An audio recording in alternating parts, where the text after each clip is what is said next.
One of the ways that one can tell the difference between small intestines and large intestines on an abdominal x-ray, it's its central location. Additionally, you'll notice that there's a lot of distended small bowel in this abdominal x-ray. Frequently, we will also look for air fluid levels. Here's cross-sectional imaging. The arrow points to an area where we call the transition point. The transition point goes from proximal dilated bowel to distal decompressed bowel. You can think of it as stepping on a garden hose which obstructs the flow of water. Lactate. It's important to get a lactate, particularly in patients who have suspicions of ischemic bowel. A lactate level that is elevated suggests that the patient is undergoing anaerobic metabolism. Anaerobic metabolism combined with peritoneal signs or with signs of ischemic bowel is an absolute indication for an exploratory laparotomy. Remember that if the scenario is presented to you. Just a brief reminder of the lactate, Cori cycle. End product of glycolysis during anaerobic metabolism is lactate. Lactate in and of itself is not necessarily harmful. It's but a marker of anaerobic metabolism. And recall through the Cori cycle that the lactate can be circulated and used for gluconeogenesis. However, persistence of lactate may indicate ischemic bowel. What if the lactate is elevated? I'll give you a moment to think about this. Sure, if the lactate is elevated, it suggests, again, anaerobic metabolism. There's not enough oxygen getting delivered to the small intestines or to any organ system for that matter, and this is a potential intestinal compromise which may necessitate urgent surgery. Another question for you, what is the difference between a complete and incomplete SBO or partial small bowel obstruction? I'll give you a moment to think about this. A complete bowel obstruction suggests a complete absence of flatus and bowel movement and may more likely lead to ischemic bowel. The classic description of a complete bowel obstruction is either a bowel twisting on itself or that there's 2 points of obstruction, both proximal and distally. A special type of is called a closed loop bowel obstruction, where 2 points are obstructed. This can be the terminal ileum and the ileocecal valve, both serving as a point of obstruction. The segment of intestines between the terminal ileum and the ileocecal valve can then be easily compromised in terms of its blood supply. Here's a garden hose illustration of a closed loop bowel obstruction. You'll notice from this image that the bowel has twisted on itself, and you'll notice the proximal and distally the intestines cannot move the effluent past this area of twisting. What decision processes are involved in the management of small bowel obstructions?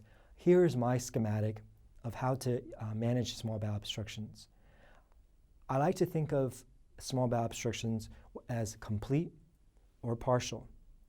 And the difference is how urgent the surgery is. With a complete obstruction, there's zero chance that that patient will resolve without surgery. And furthermore, without surgery, the intestines may be compromised. Therefore, for complete bowel obstructions, surgery is warranted, mostly on an urgent or emergent base. The vast majority, though, of patients that come in for small bowel obstructions are incomplete or partial in nature.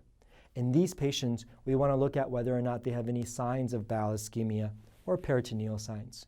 Recall, anybody who had peritoneal signs, increased lactate, potentially leukocytosis, may need surgery. The vast majority of patients do not present with peritoneal signs and are candidates for a trial of non-operative management. That's standard. You know, it used to be that we would never let the sun set on a bowel obstruction. However, with cross-sectional imaging, modern medicine, very few of our patients actually require surgery within 24 hours. Well, what is a trial of non-operative management? That's the classic NG tube, MPO status, rehydration via an intravenous fluid. Non-surgical management we discussed already, NG tube, nothing by mouth status, ambulation. It sounds so simple, and the patients frequently ask me, what can I do to make this bowel obstruction go away? And I say, unfortunately, nothing, but continue to ambulate. Ambulation is both great for postoperative ileus, which is not a mechanical obstruction, as well as bowel obstructions. And as much as we can, minimize narcotic medications. Unfortunately, a small percentage of patients will require surgery. Again, to remind you the indications for surgery: perforation, signs of ischemia, worsening peritonitis, and frankly, failure of non-operative management.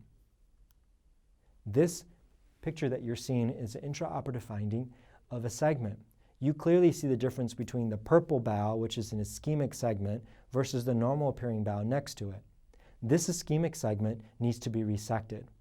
Whether or not a primary anastomosis or reconnection of the small intestines is feasible depends on the patient's clinical status, as well as the integrity of the intestines, both proximal and distal to the segment of resection. Very important clinical pearls to remember. Patients who have never had abdominal surgery are unlikely to have adhesive disease. Therefore, those patients may need a lower threshold to go to the operating room. What do I mean by that? For example, if you've never had abdominal surgery, there's no reason for you to have adhesive disease unless you have had subclinical diverticulitis. In these patients then, all of a sudden tumor or cancer is higher on the differential diagnosis list. High-yield information for your examination. Incarcerated hernias, particularly inguinal hernias, should be on your differential diagnosis for small bowel obstruction. Post-surgery adhesive disease is one of the most common etiologies. And remember, not all of these patients require surgery. Most will resolve with a trial of non-operative management. So don't be in a hurry to rush the patient off to the operating room when presented with this clinical scenario. Thank you very much for joining me on this discussion of small bowel obstructions.